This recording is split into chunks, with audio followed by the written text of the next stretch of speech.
Okay, good morning and happy solstice. um, so I have a slightly different title from Daisy. I'm not sure why, but essentially the same thing here. So I know most of you really want to see the demo, and so I'm going to work quickly through the PowerPoint. But the salespeople say I have to do PowerPoint, so uh, that's what you're going to start off with here.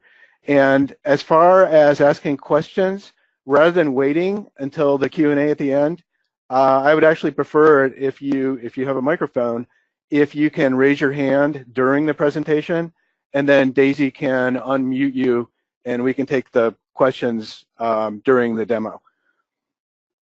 So, okay, so I'm the one on the right, by the way. So I've been working with Dynamics SL probably longer than some of you have been alive. And I essentially design Excel statements. And I also did a lot of the SQL part of this. So we're going to start off with just a PowerPoint overview, and then the bulk of the time will be a demo. And then I'll just mention what's coming in the next version, and then we can have Q&A at the end as well, if we actually have time.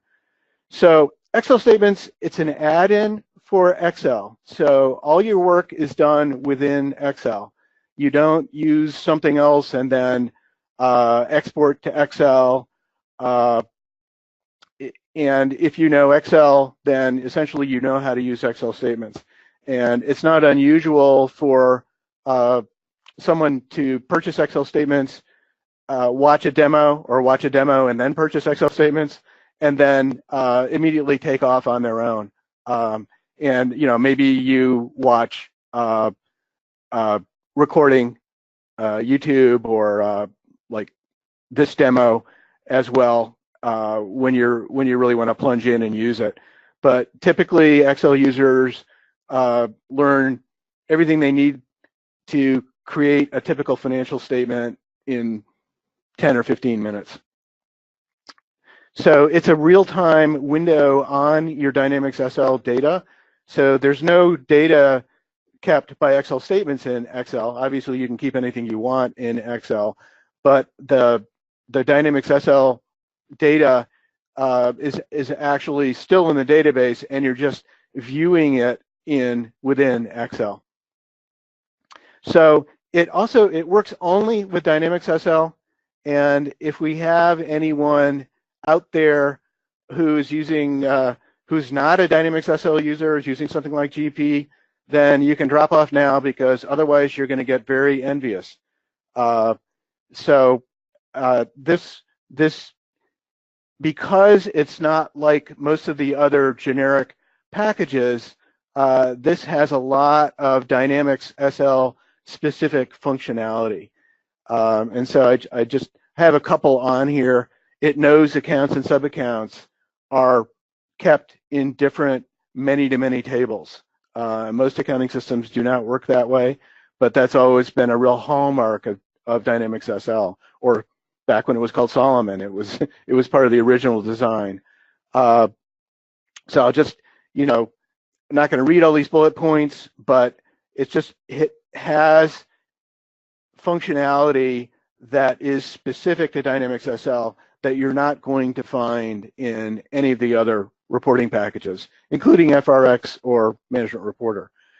So it's an extension of Excel, and basically what we have found is a lot of users want to get their GL reports in Excel, or what you're doing now in MR, FRX, you're exporting to Excel anyway. And so this bypasses that whole process, and you just get the information directly within Excel. There's no intermediate steps at all. And another example of that is Excel statement sites, typically they don't use the trial balance and detailed GL reports in the GL module anymore.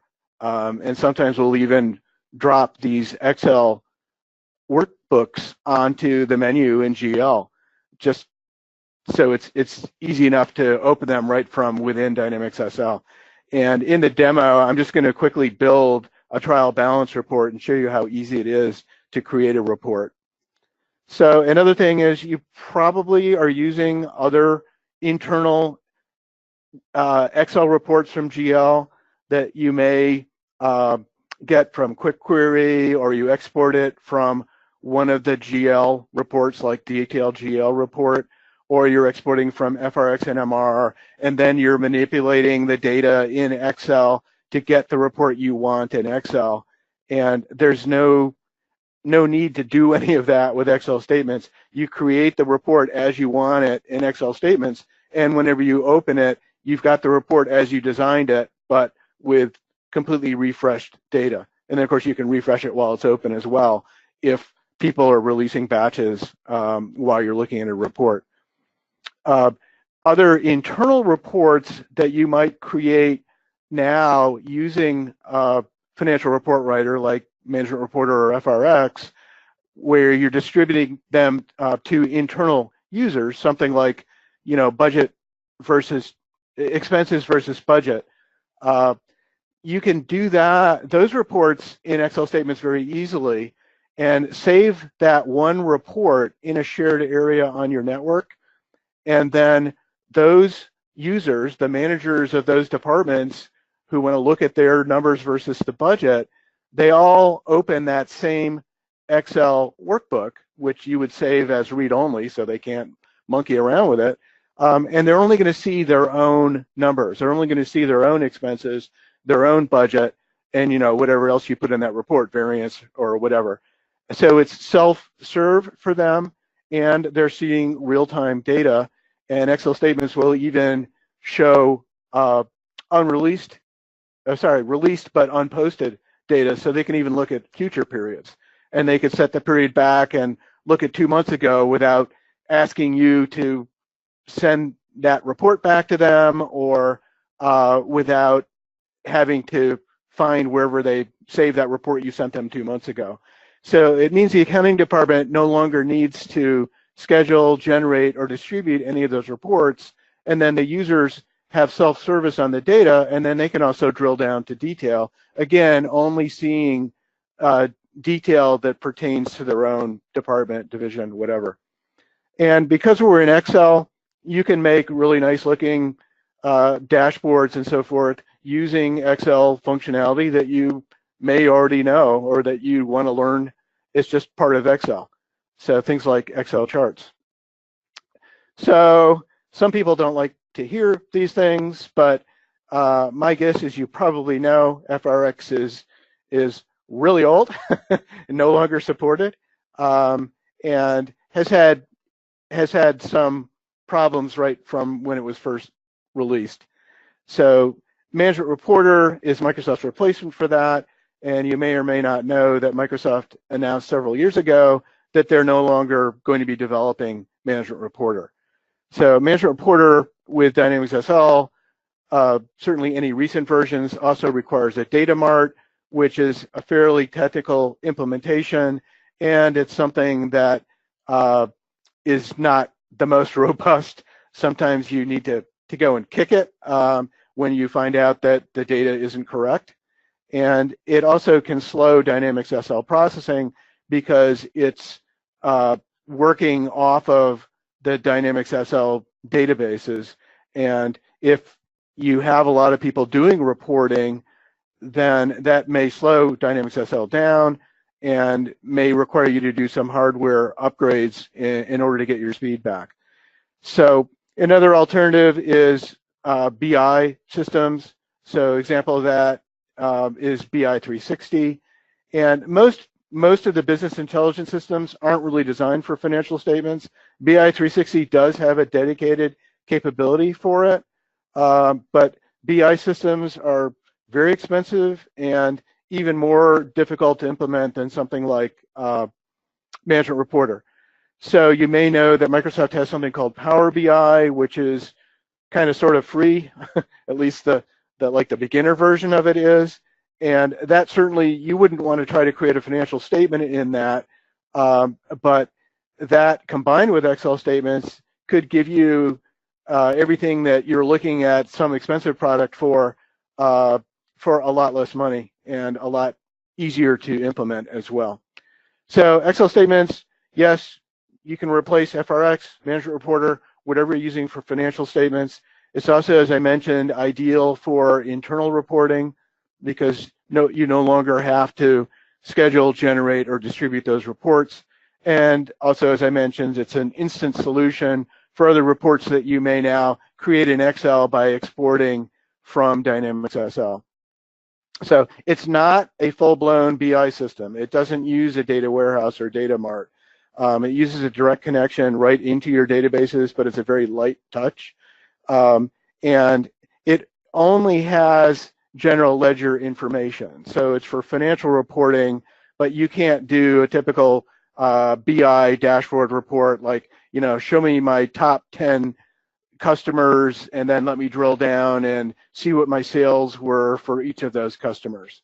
Version 3 of Excel statements, which is coming out soon, will extend beyond financial and do project reporting just as it does financial reporting now.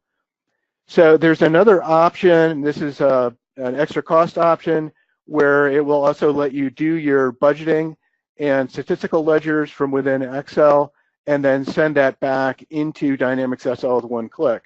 And then once it's in the Dynamics SL database, you can access it within Excel statements reports or other reports. It's stored there just as though you had entered that budget or statistical information using the Dynamics SL screens. And I just want to point out, maintaining statistical ledgers in Dynamics SL isn't much fun. You basically have to create general ledger or general journal transactions, but change your ledger ID to the statistical ledger to enter that information in and maintain it. And examples of statistical ledgers, and think about some that you might want to relate to on your financial reports. Number of customers served, number of products sold, FTEs. If you're for professional services, the amount of revenue per FTE, the number of hours billed. If you're in the hotel business, it might be your occupancy numbers. And I have yet to work with a hotel where they didn't need to reflect occupancy numbers on their financials. So this is a way where you keep that information or you maintain that information using Excel, but you're maintaining the data within the actual database. You click one button and it updates that statistical ledger or that budget ledger within Dynamics SL. So just a little history, if you haven't heard of it, we're not much of a marketing firm. We did start marketing the product back in 2016. We have sites that have been using it a lot longer than that. And then we are committed to continually improving the product as well.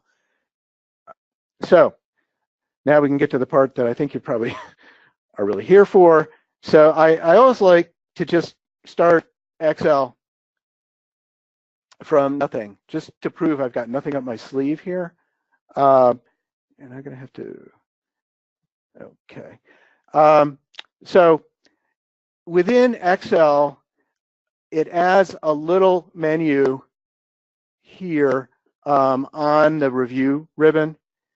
And so this is really, oh, okay, I know Excel statements, the add-in is loaded because I've got this little tiny menu here. And I'm just going to, like I said, I'm going to create a trial balance report and show you how easy it is to create a report in here. So I always start with the insert from SL. You don't have to do this. You could enter all this manually if you have things like your company IDs memorized. You could just enter your company ID wherever you want. So using this insert from SL is really entirely optional unless you want to make a drop-down list. And a drop-down list is typically done for sub-accounts, and it's analogous to the reporting tree in FRX or in MR. So I'm going to say, yeah, I want to work with this company, and you may recognize this data, you may not. This is the demo data that ships with Dynamics SL, and so if you're running the database maintenance, you can say, oh, install the demo data, and this is what it will create on your system for you. And we call this the Solomon demo data because the dates on the data is actually in 1999. So it won't even work with FRX because FRX only will go back, I think, 10 years. Otherwise, it will cut you off. I'm not sure why they do that, but they do. So you can see it's giving me a list of my companies, and you can see in the demo data, it actually has 2 databases and 2 companies in one and 3 in the other. And I'm just going to click Insert here, and my defaults are when I click Insert, it's going to make a description to the right, and it's going to use a name. It's going to name that cell at the workbook level. And again, I'm not inserting as a list. So if I click Insert, then it's inserted that ID, it's put the company name next to it, and it's actually using an XLstatements function. So XLstatements adds about a dozen functions to Excel, and that's really the power of XLstatements. And so this is just an XLstatements function, company name, and it needs to know the company ID. And because use names is checked, and because we named that at the workbook level, if I go back there, this is the name box in Excel. And so it's saying, oh, the range you have now selected is named company ID. And so this is then referring to that particular value there. And then I'm going to insert my ledger, and it's always going to put your financial ledger, your actual ledger from the GL first, and it puts an asterisk on that as well. And the Solomon demo data is a little confusing because they have another ledger named actual, but this is the actual ledger in the GL module. So that's not my fault. That's just the way they did it.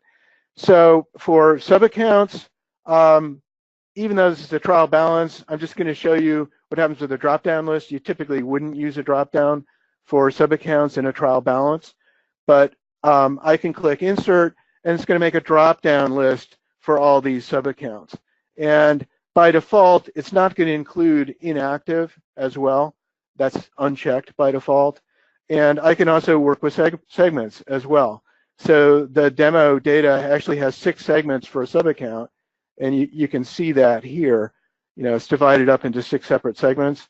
And so I can pick and choose segments as well, and then it'll make a drop-down for all combinations, in this case of what they're calling companies and groups. But I'm just going to stick with sub-accounts from now. So as a drop-down, I'm going to insert that. And as soon as you create a drop-down list for anything, and I could have made a drop-down list for companies or ledgers as well, it creates a worksheet or tab called Structures, and that's where it's putting the table used for this drop-down. So now I have a drop-down here, and I can choose, you know, my sub-account by name. Let's increase this width, and then it'll be a little more obvious.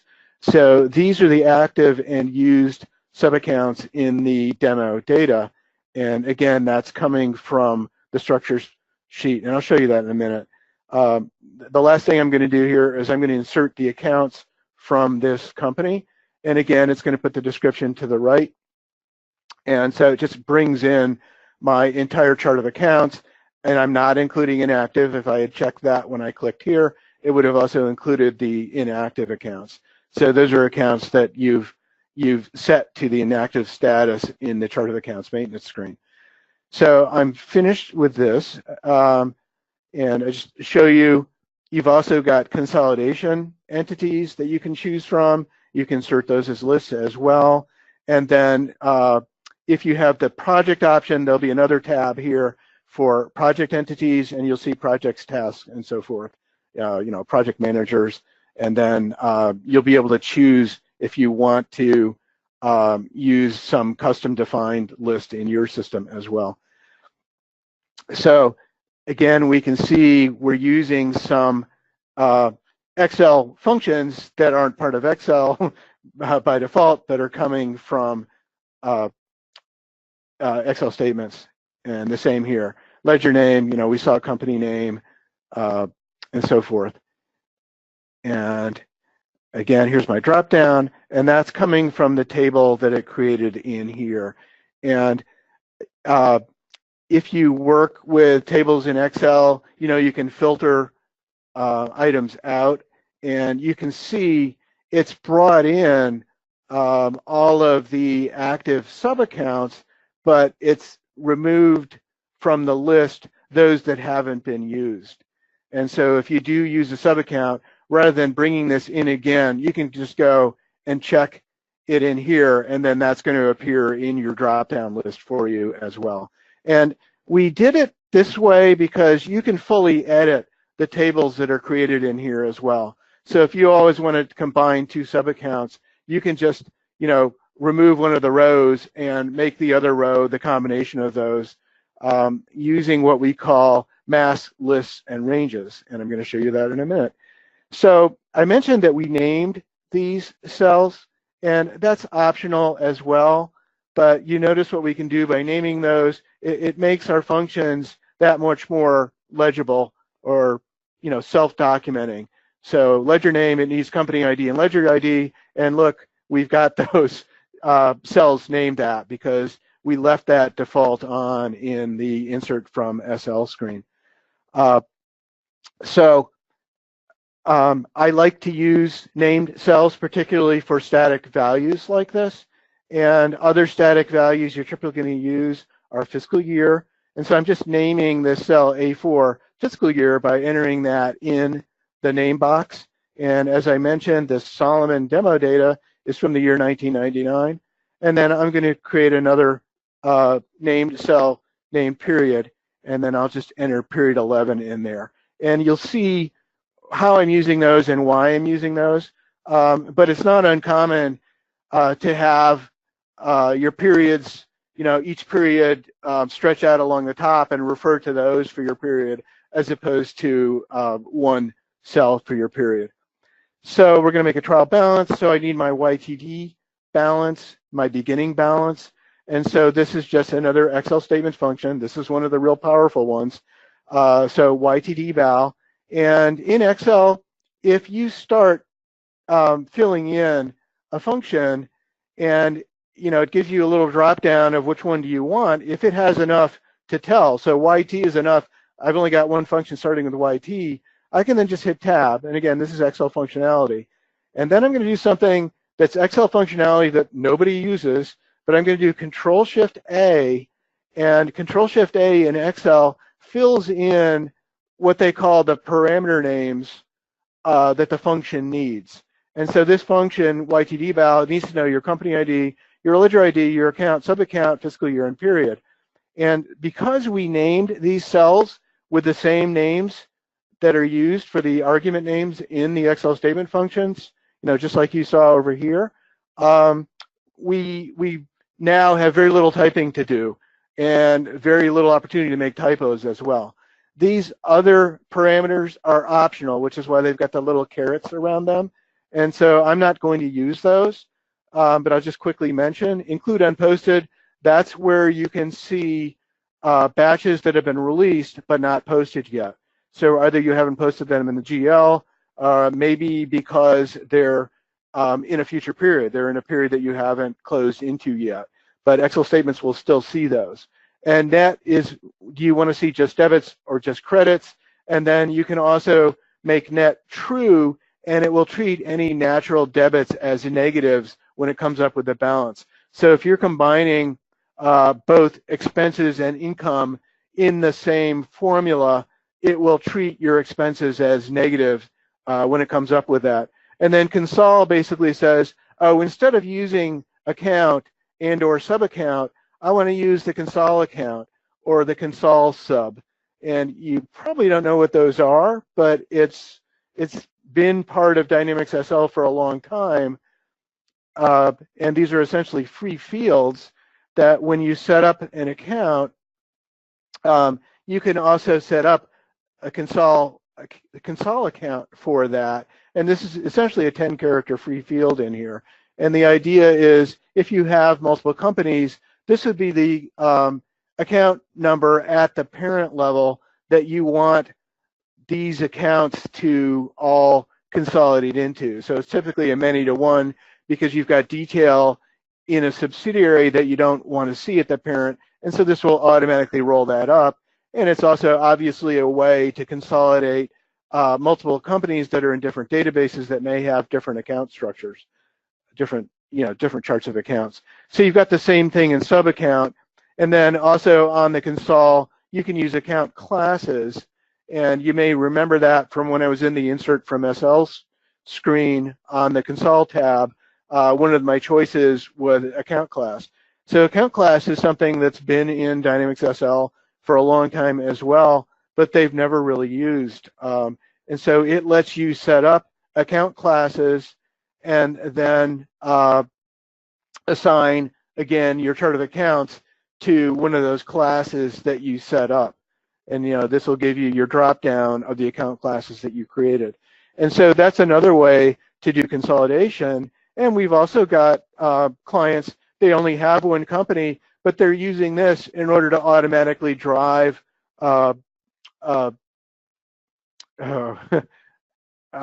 reports that are rolled up. What do you call them? Your summary reports. So to drive a summary report, you just set the summary report to use account class instead of account, and then it's going to automatically roll up based on that account class. So sorry about my brain fade there for a minute. And again, please, raise your hand, and Daisy will enable your mic, and you can ask a question in real time. I don't want to confuse anyone, and I kind of have to go quickly because we've only got an hour. And also, I'm in New York, so I talk quickly. So particularly if you're from the South, you probably already knew that. So so that's what that optional parameter is for. So like I said, I'm not going to use any of those. So the only thing I'm missing now in my YTD BAL, and you notice Excel automatically color codes where these are coming from. Again, that's Excel functionality, has nothing to do with Excel statements. And I'm just going to hit F4 because I want to make it, if you hit F4, it cycles through relative and absolute references of a range. So I selected that range, and I just hit F4 until I'm on absolute column and relative row. And the $ in Excel means absolute. So I'm going to hit enter, and look, I have a number there, but that's not exactly the number I want there because this is going to be my beginning balance column.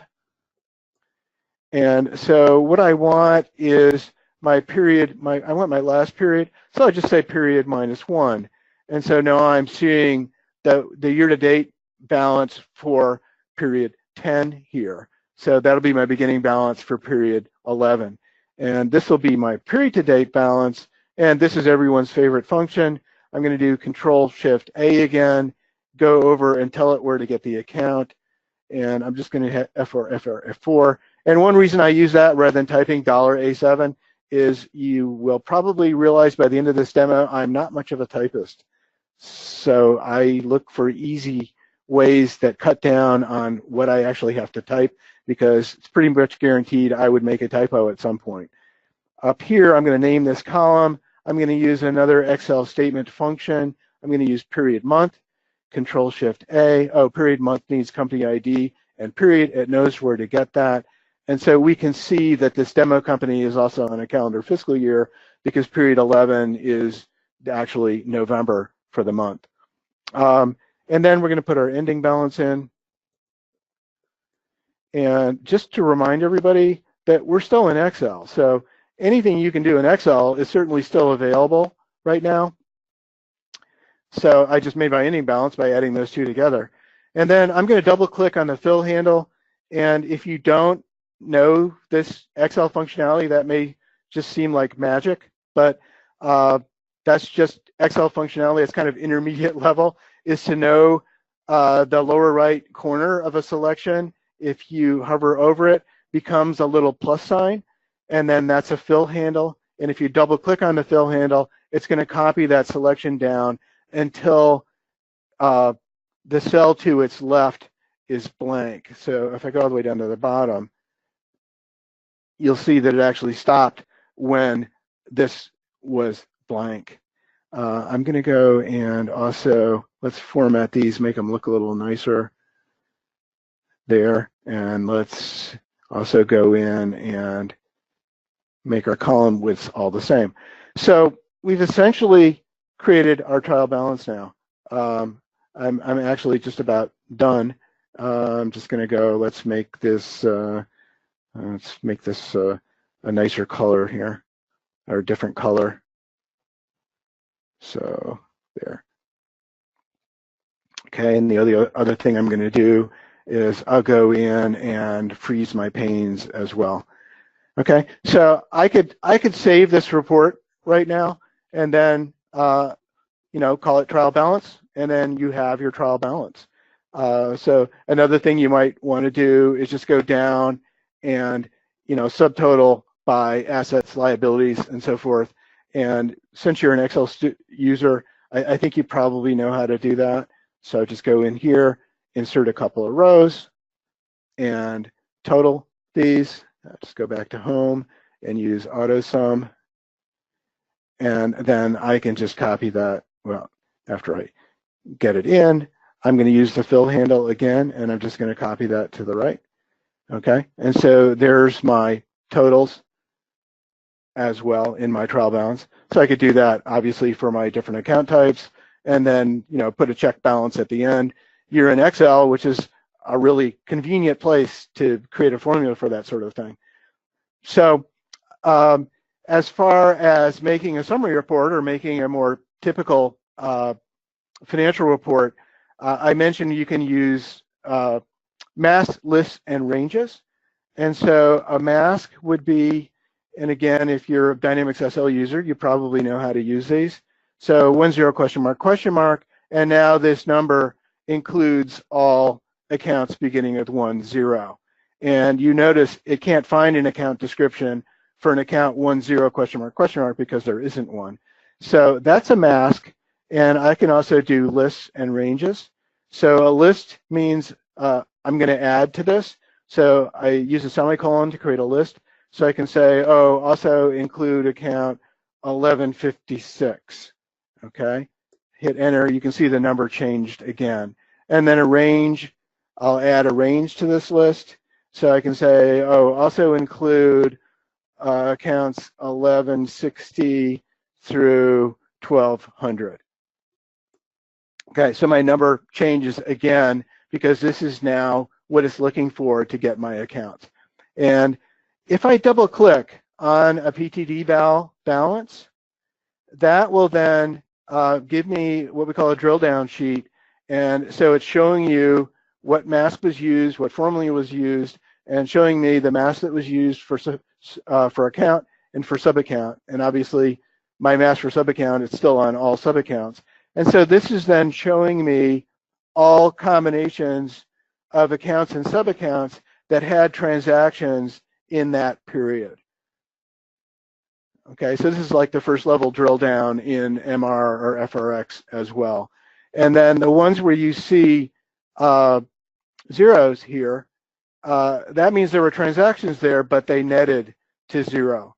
So you're still able to get that GL detail. And if I drill down on one of these, then this is my detailed GL. So this is the same as you would get in your detailed GL report. And unfortunately, the demo data posts in summary. So yeah, here. So it's got the modules posting in summary other than GL, which you can't post in summary.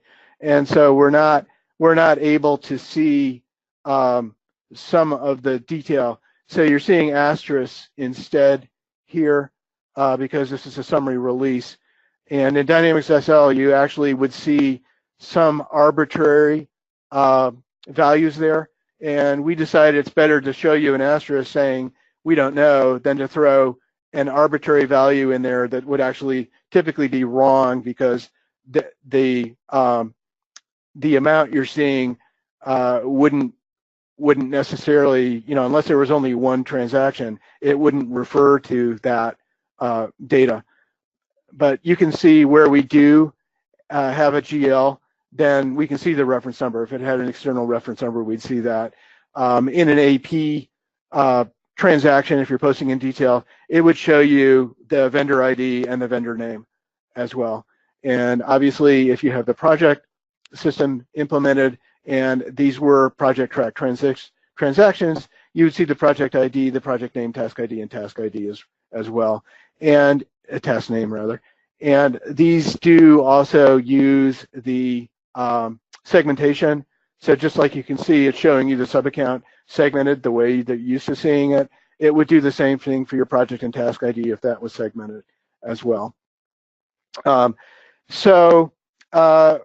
the little, in Excel, that little red corner means there's a comment. And so in Excel statements, that means there's a note on this batch. So when this batch was entered in AP, there was a note put on the batch, and then hovering over it would show you the note. I was not very imaginative. The note I placed on the batch, I just said note on batch. But obviously that would be something else like, entered to adjust prior period or something like that if you're putting a note in. And if you don't use notes in Dynamics SL, I just want to mention where they are. This is SL version 2018. In earlier versions, these were actually yellow, so they look like Post-it notes, which was the idea. But the new Microsoft interface basically says don't use colors, and so they're no longer yellow. But this is where you would put a note or an attachment on a batch, and then on a particular detail line in the batch, you can also put a note or attachment. So that's where this is coming from. And if there was an attachment on the batch, and it might be in a GL batch, it might be an Excel spreadsheet that you used to come up with an amortization batch, say, that you put in.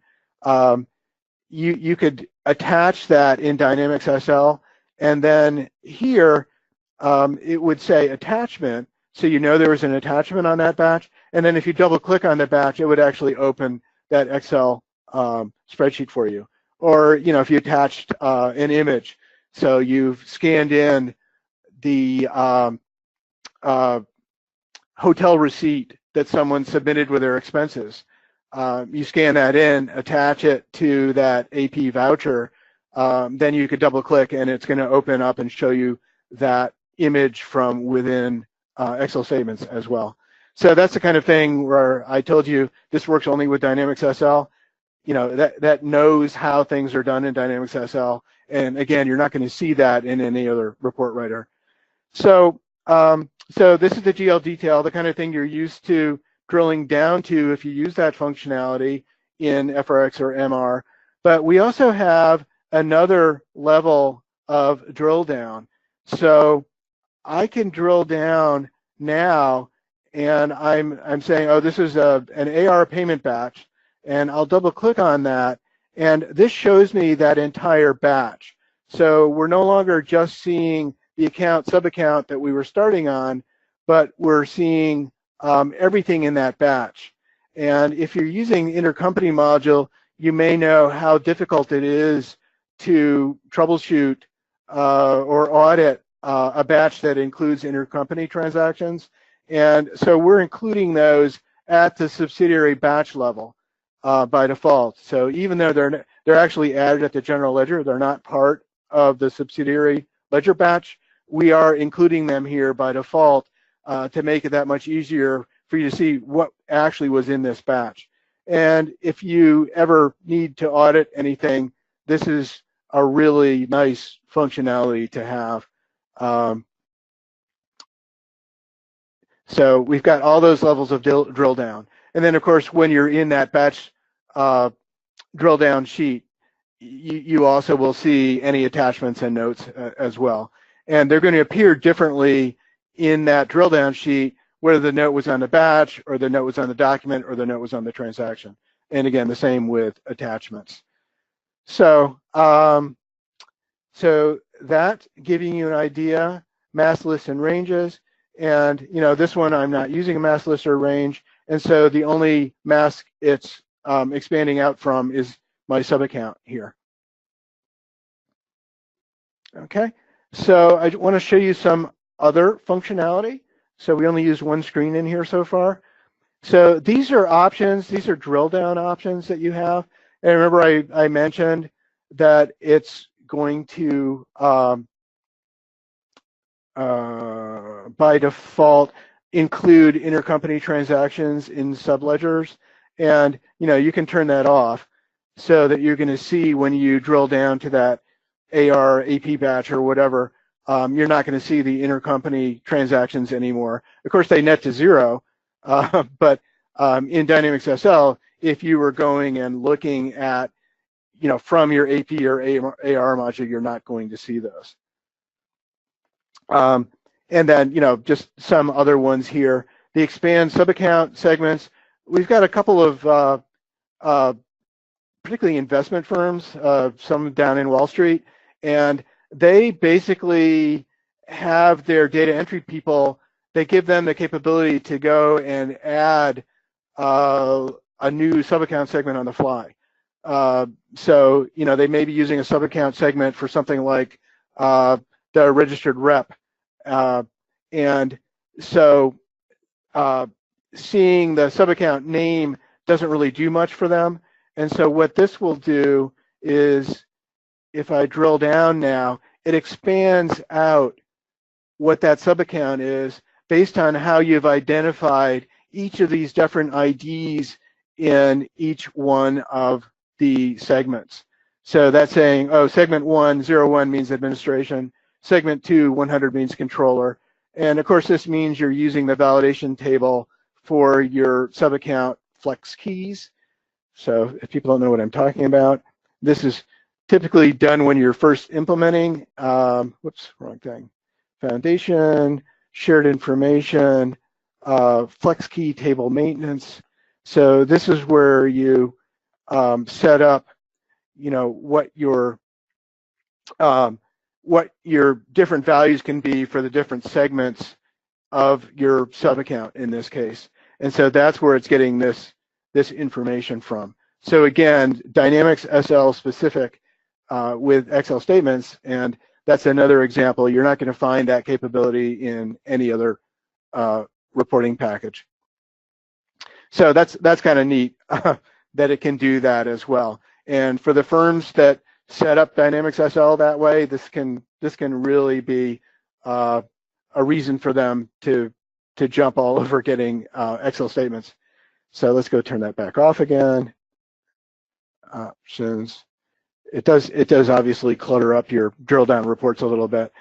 So another really important part of Excel statements is something we call compartmental security. So we have two kinds of security available, and you can use one or both of these. The real sexy one is this compartmental security, and that's the one that lets you design your internal report, save that one report, and the different users of the report will see numbers based on filtering, so they can only see their own division, their own department, and so forth. And the way that works is you come in here, and we let you maintain this from Excel, because then you can do things like copy, paste, and so forth. And so this is where you set up the filters. And an asterisk means all. So you can say, oh, for this user can only see sub-accounts with 001 in the second segment, okay? So I'm saying anything in the first segment, 001, that person's division only in the second segment, and then we don't care about the other segments. And again, you can also restrict by accounts, ledger IDs, and companies. But once you set this up, any Excel statements report that this user opens, and this is based on their Windows login name, any report that they open is going to automatically be filtered. And so only you're going to be able to see balances, including transactions with 001. And only when you drill down, it's only going to show you transactions for that particular sub-account segment value as well. So that's super strength of Excel statements, again, for internal reporting. And so we often will find sites buying 30, 40, 50 licenses so that those managers can then share that same, again, read-only report, and then they can drill down and see the detail as well. And again, you don't have to create those reports for them every month. They can just go in, change the period, and they can do this, again, to look at a previous period if they want to. The Solomon demo data has no amounts. The only transactions it has are October, November. so there is no beginning balance for period 10. But I could do period 12, and you'll see, yes, there is some data in there.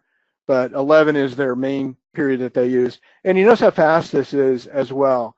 So that's a big difference from other report writers as well. So it's going in and refetching all this data in real time. And every time that you recalculate this report, it's going to go and get the data as it exists at that moment as well.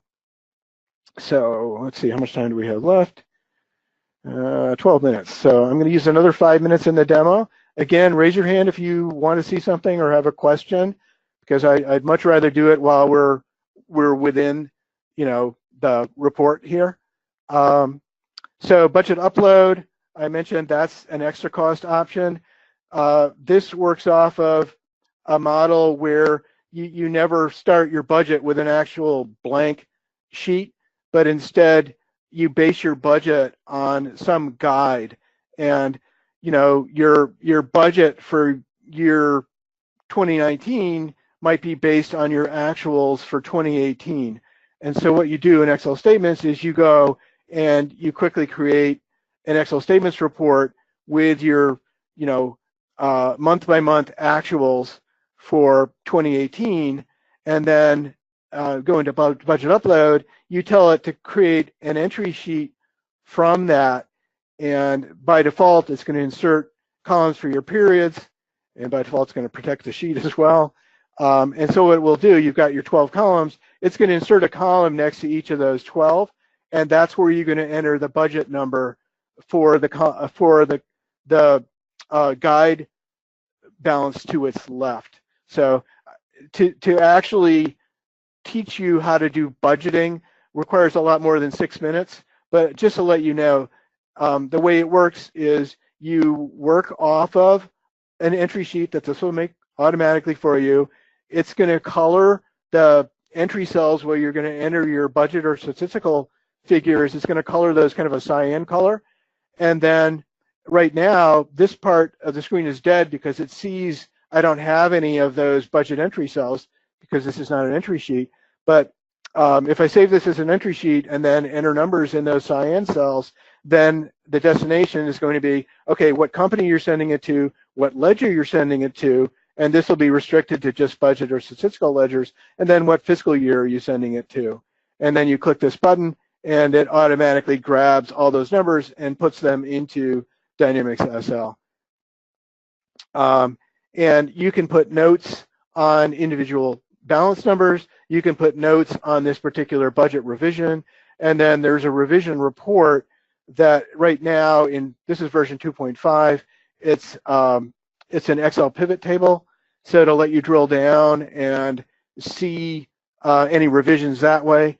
But in version 3, in the new version that's coming out, it's going to be a really neat report where the shade of the budget number will show you how far back that was revised. So I think darker ones are going to be newer revisions, and then lighter ones are going to be older, numbers that haven't been revised in a while. And again, you can drill down and see the details and see all that revision detail. And then any comments that you put on your budget numbers, they'll be there as Excel comments, just like you saw on the drill down sheets. So that's going to be a really neat report with the new version. This I don't typically talk about very much, although this was the most requested feature that we put into version 2.5. So the non-zero range, what that lets me do, and I could select the whole sheet if I wanted to, but I can go in and say, okay, I'm setting that as my non-zero range, and then it will automatically hide, and this is how hide works in Excel. You know, we can see, oh, there's something hidden between rows 15 and 18. So it's automatically hiding any rows that are all zeros. And then I've got this little button where I can show them or hide them as I need to. So like I say, that was the most requested feature.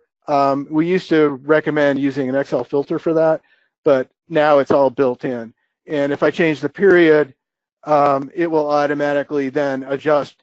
And so it unhid, you know, some of the rows and hid other rows because they were all zeros now and they weren't in period 11 or vice versa. Okay, so also on the report, the disconnect, this lets you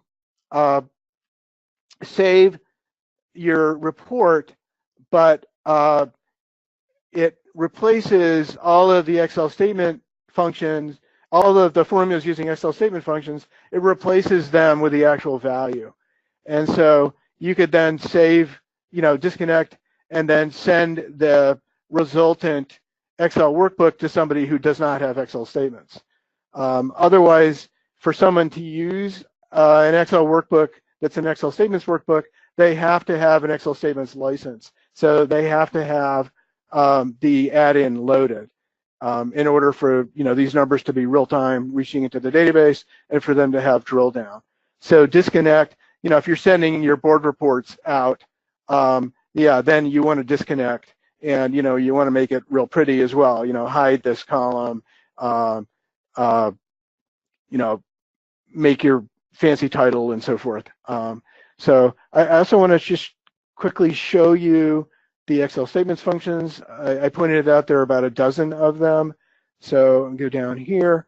And so these are all of the Excel statements functions. And you can see each one has a description and shows what parameters it takes. And frankly, you've seen probably the most important ones, which is PTT-BAL and YTT-BAL.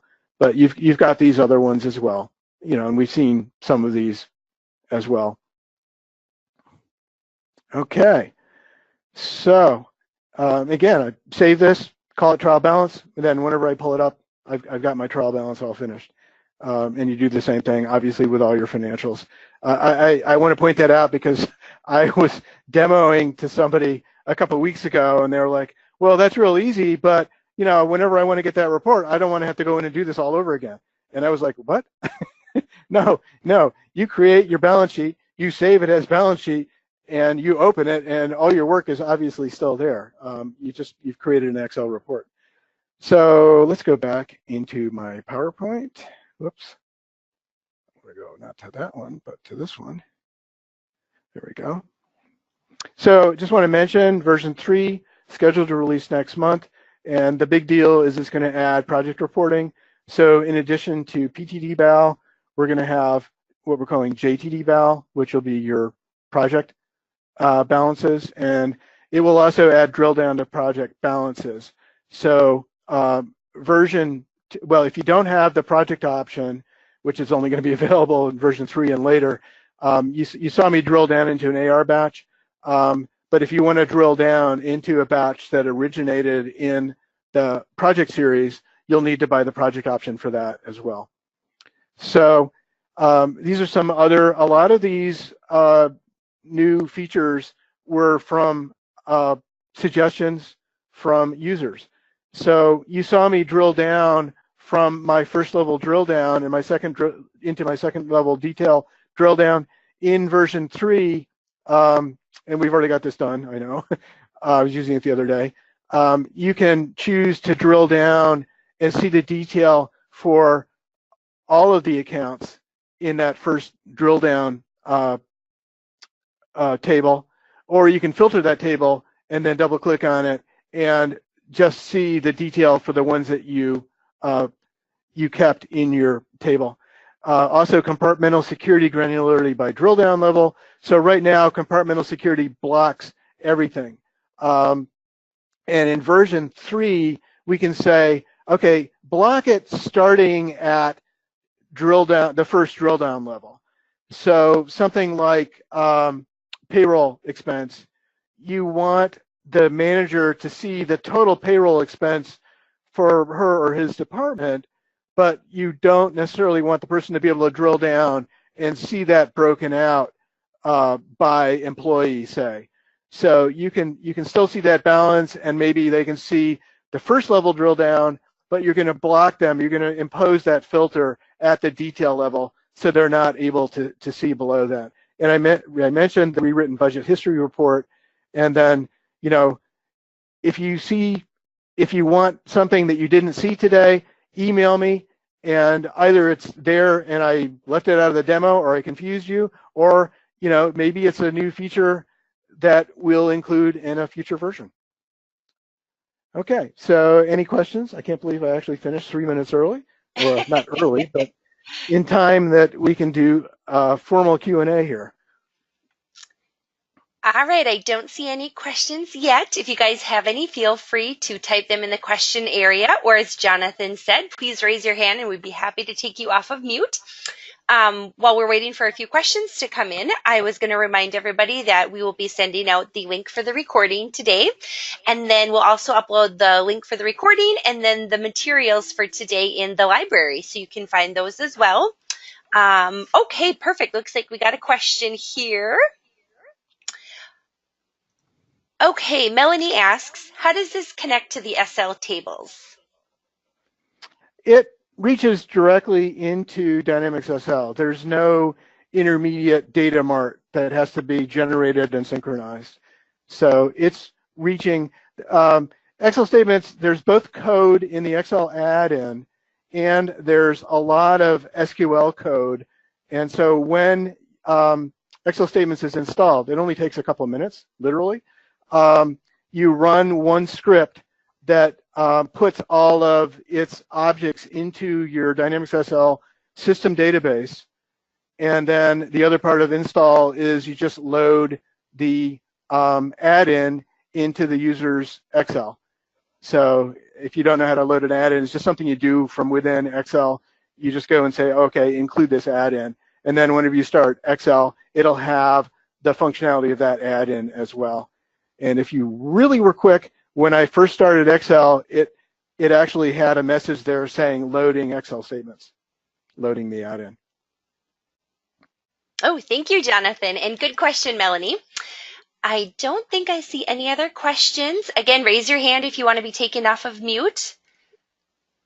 Nope, I don't see any others that have come in. Well, Jonathan, thank you so much for presenting today. That was a lot of great information, and we certainly appreciate you taking the time to share your knowledge with everyone. You're very welcome. and thanks for everybody for attending. Yes, that's what I was going to say as well. Thank you, everyone else who was able to join us. That was wonderful. We're glad that you were on, and hopefully you have some great takeaways. Again, we'll be sending out the recording for today's, or the link for today's recording. And we hope to see you in Anaheim, April 15th through the 18th for the eSlug conference on site.